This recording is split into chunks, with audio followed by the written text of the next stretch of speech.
Hello दोस्तों, welcome back to online शिक्षण। मैं आपके साथ नीलम दांगी। आज इस वीडियो में हम डिस्कस करने वाले हैं यूनिट 5 पूर्णांक तथा परिमेय संख्याओं पर आधारित गणितीय संक्रियाएं तथा इनके प्रतिलोम। तो इस चैप्टर में हम पूर्णांक तथा परिमेय संख्याओं की गणितीय संक्रियाओं के बारे में बेसिक से डिस्कस करेंगे और उसके बाद इन पर आधारित प्रैक्टिस करेंगे। पहली वीडियो में हमने आपको कुछ क्वेश्चन दिए थे सोल्व करने के लिए। पहले उनको डिस्कस कर लेते हैं, फिर हम फिफ्थ यूनिट के क्वेश्चन डिस्कस करेंगे। तो सहसंयोजन नियम को स्पष्ट करो, ये हमने आपको अच्छे से समझाया है। सहसंयोजन नियम, अगर आपने पहली वीडियो नहीं देखी है, फोर्थ यूनिट नहीं देखी है, तो आप प्ले लिस्ट में जाकर देख सकते हैं और इसका वहाँ अच्छे से सॉल्यूशन दिया गया है। क्रम विनिमय नियम को उदाहरण सहित स्पष्ट करो, हमने यह भी वहाँ समझाया है। अब देखते हैं नेक्स्ट क्वेश्चन क्या है। दो संख्याओं का योग 739 है। यदि उनमें से एक संख्या 505 है तो दूसरी संख्या बताइए। इसे कैसे सोल्व करेंगे? जैसे दो संख्याओं का योग, मान लिया दो संख्या x और y है, इन दोनों का योग 739 है और उनमें से एक संख्या मान लेते हैं कि एक संख्या x हमारी 505 है, तो हमें दूसरी संख्या बतानी है यानी y बतानी है। तो इसमें ऐसे इक्वेशन बना लेंगे और यहाँ से y का मान निकालेंगे 739। ये इधर प्लस है, इधर जाके माइनस का हो जाएगा। तो ये क्या हो जाएगा? y बराबर हो जाएगा 739 माइनस 505। इसमें से हम इसको घटा देंगे तो ये आ जाएगा आपका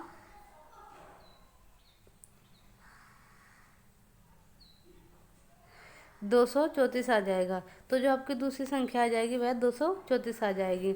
अब देखते हैं नेक्स्ट क्वेश्चन।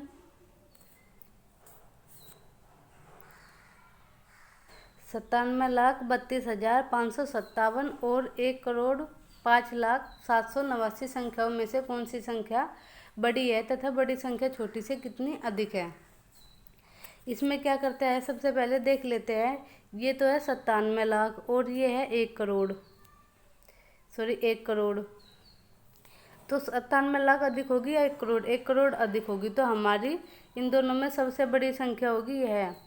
और इनमें बड़ी संख्या कितनी अधिक है ज्ञात करने के लिए इसमें से बड़ी संख्या में से छोटी संख्या को घटा देंगे।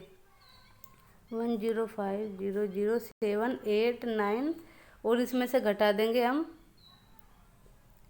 छोटी संख्या। तो आपकी बड़ी संख्या कितनी अधिक है वह आपकी निकल के आ जाएगी। ओके, अब देखते हैं नेक्स्ट क्वेश्चन। 101 को रोमन अंक में लिखिए। 101 यानी 100 + 1। 100 को कहते हैं सी और आई 1 होता है आई, तो आपका 101 हो जाएगा सी आई। अब देखते हैं नेक्स्ट क्वेश्चन। 10 - 15 का मान एक पूर्ण संख्या है या नहीं है? अगर आपने पहली वीडियो अच्छे से देखी है तो आप इन क्वेश्चन को खुद से ही बहुत इजीली तरीके से सोल्व कर पाएंगे, क्योंकि ये सभी चीज़ें हमने अच्छे से डिस्कस की हुई है। तो 10 - 15 का मान एक पूर्ण संख्या है या नहीं है? नहीं है, क्योंकि सबसे छोटी पूर्ण संख्या हमारी 0 होती है। अगर हम इसमें से इसको घटाएंगे तो -5 आ जाएगा और -5 एक पूर्ण संख्या नहीं है। तो अब देखते हैं 7 क्वेश्चन। 551 में क्या जोड़े कि इसका मान अपरिवर्तित रहे? इस क्वेश्चन को आप ही सोल्व कीजिए पहले। तो देखिए 551 में क्या जोड़े कि इसका मान अपरिवर्तित रहे। अगर आपको इसका आंसर पहले से पता था तो आप हमें कमेंट्स बॉक्स में करके बताइएगा। तो इसमें अगर हम 0 जोड़ दें तो इसका मान अपरिवर्तित रहेगा। अब देखते हैं नेक्स्ट क्वेश्चन। किस नियम के आधार पर 91 × 80 = 80 × 91 होते हैं? ये भी हमने पढ़ा था। ये होता है आपका क्रम विनिमय सूत्र। क्रम विनिमय सूत्र के आधार पर ये सिचुएशन हमारी सही होगी। अब देखते हैं नेक्स्ट। योग पर गुणन का वितरण नियम स्पष्ट करो। योग पर गुणन का वितरण नियम हमने पहली वीडियो में डिस्कस किया हुआ है, आप वहाँ से समझ सकते हैं इसे। अब आते हैं यूनिट 5 पूर्ण संख्या। पूर्ण संख्या क्या होती है? हमने पढ़ा था 0 को भी प्राकृतिक संख्याओं में 0 को सम्मिलित करने पर पूर्ण संख्याएं प्राप्त होती है। 0 से लेकर 1 2 3 अनंत तक पूर्ण संख्याएं होती है। और पूर्णांक दो होते हैं, धनात्मक पूर्णांक और ऋणात्मक पूर्णांक। जिनके आगे प्लस का चिन्ह लगा होता है उन्हें धनात्मक पूर्णांक कहते हैं, और जो माइनस के होते हैं उन्हें ऋणात्मक पूर्णांक कहते हैं। अब देखते हैं क्वेश्चन। परिमेय संख्या -8/5 को संख्या रेखा पर प्रदर्शित करना है। अगर आपके एग्जाम में ऐसा क्वेश्चन आता है तो उसको क्या करेंगे, सबसे पहले इसको सही में तोड़ लेंगे। 5 से 8 को भाग देंगे तो ये आ जाएगा -1 से ही 3/5 आ जाएगा। और हम इसको अलग अलग कर लेंगे, यानी -1 प्लस -3/5 आ जाएगा। तो इसका मतलब क्या हुआ, मैंने यहाँ अच्छे से एक्सप्लेन किया है कि संख्या रेखा पर -1 तथा -2 के बीच की दूरी को 5 बराबर भागों में बांटना है, क्योंकि -1 के और -2 के बीच में आएगा। तो तीसरे भाग का सिरा P ले लेंगे और बिंदु P से परिमेय संख्या को इस प्रदर्शित करेंगे। कैसे, जैसे हमने संख्या रेखा खींचा, हमने यहाँ संख्या रेखा खींचा तो -1 और -2 के बीच में 1 2 3 4 5 ये वाले पॉइंट ले लेंगे, और यहाँ से तीसरा पॉइंट लेंगे हम P। तीसरे पॉइंट P पर ही हमारा -8/5 दर्शाया जाएगा। अब देखते हैं नेक्स्ट क्वेश्चन। परिमेय संख्याएं क्या है, जो संख्याएं a/b के रूप में लिखी जा सके और a और b पूर्णांक हो सकते हैं और b बराबर 0 के ना हो, तो ऐसी भिन्नात्मक संख्याएं परिमेय संख्याएं कहलाते हैं। जैसे 2/5 परिमेय संख्या है, 2/3 परिमेय संख्या है, -1/8 परिमेय संख्या है, माइनस का हो या प्लस का हो। अगर हम लिखें कि 2/0 तो यह एक परिमेय संख्या, 2/0 यह एक परिमेय संख्या नहीं है। अब देखते हैं नेक्स्ट क्वेश्चन पर आते हैं। जैसे 2/3 का योज्य प्रतिलोम बताइए।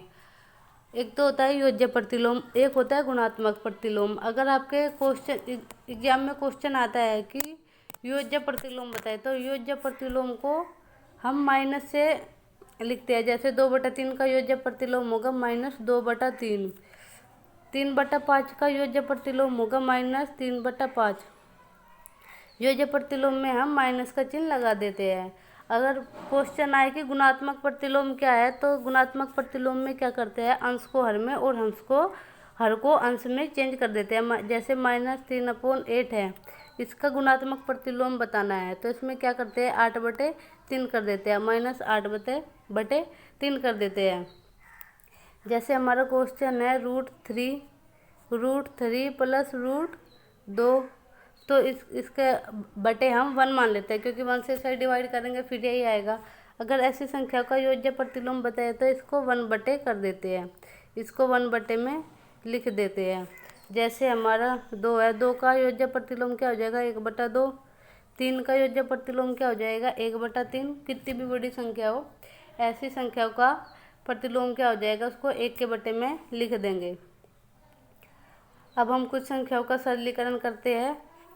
जो नियम हमने पढ़े हैं, जैसे वितरण नियम, क्रम विनिमय नियम, सहचार्य नियम, उसी के आधार पर ये सभी क्वेश्चन डिस्कस किए जाएंगे। जैसे हमारा क्वेश्चन है 77 × 88 + 77 × 12, तो इसमें क्या करते हैं, इन दोनों में ये अलग है और ये अलग है। इन दोनों में क्या करते हैं, हम कोई भी एक जो कॉमन हो उसको कॉमन ले लेते हैं। तो यहाँ 77 दोनों में कॉमन है, तो क्या करेंगे, 88 + 12 आ जाएगा। फिर इन दोनों को ऐड कर देंगे, 88 + 12 बराबर हो जाएगा 100, और 100 के इसमें गुणा करके ये आ जाएगा। तो ये हमारा वितरण नियम से सोल्व हो जाएगा। जैसे अगर हमें ऐसी कोई भी सीरीज दे दे, ऐसा कोई भी इक्वेशन दे दे, तो सबसे पहले देखेंगे उसमें कॉमन क्या है। इन दोनों में 99 कॉमन है, तो इन दोनों में एक 99 यहाँ से आ गया और एक 99 यहाँ से आ गया, तो यहाँ 99 बच गया और यहाँ पर फिर प्लस का चिन्ह है और फिर 1 बच गया। तो 99 में एक ऐड करेंगे, 100 आ जाएगा और उसकी गुना 99 में कर देंगे। ये सभी क्वेश्चन आपको इसी प्रकार करने हैं। जैसे 45 × 87 + 13 × 45, तो यहाँ से क्या कॉमन आ रहा है, 45 कॉमन आ रहा है, 45 कॉमन ले लेंगे और 87 प्लस 13 आपका अंदर बच जाएगा। इन दोनों को ऐड करके 100 आ जाएगा और उसकी गुणा 45 में कर देंगे। ऐसे ही आपका कोई भी क्वेश्चन आ जाएगा। जैसे हम एक इजी क्वेश्चन ले, जैसे 2 गुना 5 प्लस 2 गुना 7, तो इन दोनों में क्या कॉमन है, इन दोनों में कॉमन है 2, तो यहाँ क्या हो जाएगा 5 प्लस 7। ऐसे हमने वितरण नियम में क्या था, जैसे अगर इसको देखें इसके एक बार 5 में गुना करेंगे 2 गुना 5 आ जाएगा, एक बार 7 में गुना करेंगे 2 गुना 7 आ जाएगा। इसीलिए वे सभी आपको पढ़ने जरूरी है। अब देखते हैं नेक्स्ट पॉइंट, योग और गुणा के नियमों की सहायता से हल करना है। जैसे हमारा क्वेश्चन है 13/12 गुना 3/8 गुना, ये ब्रैकेट में है, और 12 गुना 13। तो क्या करते हैं, इनको सभी को ब्रैकेट ओपन कर लेते हैं। 13/12 गुना 3/8 गुना 12/13। इधर अगर हम 12 से 12 को भाग देंगे तो 1 आ जाएगा, 13 से 13 को भाग देंगे तो 1 आ जाएगा, और यहाँ पर आ जाएगा 3 की 1 की गुना 3 और 8 आ जाएगा। अगर हमारी कोई भी ऐसी सिचुएशन होती है जैसे 3/2, तो अगर गुना में होगा, अगर जोड़ में होगा तो हम नहीं काट सकते। अगर ये हमारी संख्या गुना में होगी तो हम इसको ऐसे आपस में काट सकते हैं। 2 से 2 को भाग देंगे 1 आ जाएगा, और 3 से 3 को भाग देंगे 1 आ जाएगा। तो इस प्रकार हम इनको ऐसे सोल्व कर सकते हैं। अब देखते हैं नेक्स्ट क्वेश्चन। जैसे हमारा 1/5 प्लस 3/10 प्लस 7/10, तो क्या करते हैं, पहले ब्रैकेट का ओपन करते हैं, ब्रैकेट का सोल्व करते हैं। इसका एलसीएम 10 आ जाएगा, यहाँ 2 प्लस 3 आ जाएगा।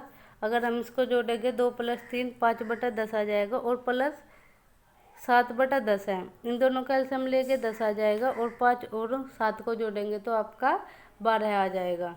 तो ये आ जाएगा 12/10, और इसे 2 से भाग देंगे, 2 छीके 12 2 पंजे 10, तो ये आपका आ जाएगा 6/5। इसमें हम डायरेक्ट नहीं काट सकते थे क्योंकि यहाँ ऐड का चिन्ह है। अगर यहाँ मल्टीप्लाई का चिन्ह होता तो हम इसको काट सकते थे, 5 से 10 को काट के 2 आ सकता था, लेकिन हमें यह मल्टीप्लाई की सिचुएशन हो तभी ऐसा कर सकते हैं। अब देखिए, वितरण नियम द्वारा जांच कीजिए कि कौन सा सत्य व कौन असत्य है। 3 + 4 गुना 9, और ये हो जाएगा आपका 3 किस में गुना करेंगे और 3 किस में गुना करेंगे, लेकिन यहाँ नहीं है, यहाँ प्लस किया गया है।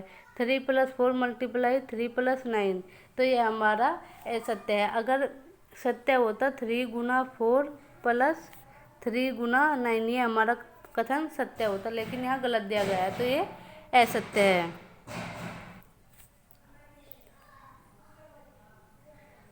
-5 गुना 3 + 8, ये हो जाएगा, -5 की गुना यहाँ करेंगे और -5 की गुना यहाँ करेंगे। देखते हैं, -5 गुना 3 गुना -5 गुना 8, तो यह कथन हमारा सत्य हो जाएगा। अब देखते हैं नेक्स्ट क्वेश्चन। 2 परिमेय संख्याओं के मध्य एक अन्य परिमेय संख्या।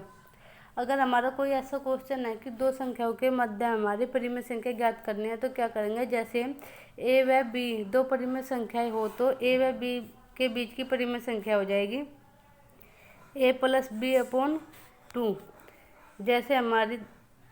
जैसे हमारी कोई संख्या है 3 4 और 5 है, अगर ये संख्या है अलग से, हम इसकी जांच करके देखेंगे। जैसे हमारी 3 और 5 है, इनके बीच की संख्या क्या हो जाएगी, कैसे पता चलेगा, 3 + 5 को ऐड करके 2 से डिवाइड कर देंगे, तो ये आ जाएगा 8/2 = 4। तो 2 परिमेय संख्याओं के बीच की जो परिमेय संख्या होगी वह 4 होगी, तो इसके बीच की संख्या 4 होगी। ये आपको आने वाले क्वेश्चन में इसकी ज़रूरत पड़ेगी। तो आप अच्छे से पढ़ते रहिए, नोट्स बनाते रहिए। इसी के साथ वीडियो समाप्त करती हूँ। Take care, bye bye, thank you.